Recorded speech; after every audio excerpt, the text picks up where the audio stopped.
मला असं वाटतं की महाविकास आघाडीने जे खोटा प्रचार पूर्ण देशामध्ये जे राबवलं होतं आणि स्पेशली राहुल गांधीजींनी ज्या पद्धतीने प्रत्येक मंचावर हातात संविधान घेऊन संविधान बदलणार खोटे बातम्या देऊन आमचे आदिवासी समाजाचे लोकांना आमचे मागासवर्गीय लोकांना हे विश्वास त्यांच्या मनापर्यंत खोट्या बातम्या कोरल्या होत्या त्याच्या मला आयुष्यभर मी निषेधच करन।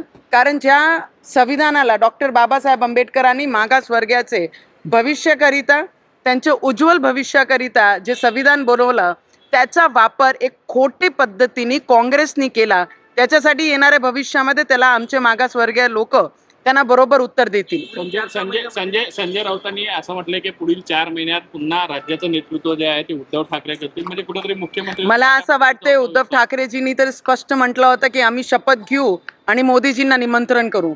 तर दिवसात स्वप्न घेणारे उद्धव ठाकरे आणि त्यांचे पोपट ते आहे, त्यांना माहीत आहे कोणी आता शपथ घेतलेली आणि येणाऱ्या भविष्यामध्ये महाराष्ट्राची जनता ज्या पद्धतीने काम केलं या लोकसभामध्ये ज्यांनी प्रतिसाद दिलं पर्सेंटेज ऑफ वोट जे या महाराष्ट्रामध्ये दिसलाय तर ते स्पष्ट त्याच्यामध्ये पोपटाची ऐकण्याची आणि उद्धव ठाकरे ज्या पद्धतीने ज्या आवाजाने बोलत होते की मोदींना आम्ही निमंत्रण करू त्यांनी पाहून घेतलं की मोदी शेरी आहे। उद्धव ठाकरेंच्या कार्यकर्त्यांनी अमरावतीमध्ये समाजकार्याचा पटक करत आनंद साजरा केला तुमच्या पराभवावर। मला असं वाटतं की उद्धव ठाकरेंजींनी सुद्धा मी पराभव झाली आत्ता तरी हनुमान चालीसा त्यांनी केलं पाहिजे।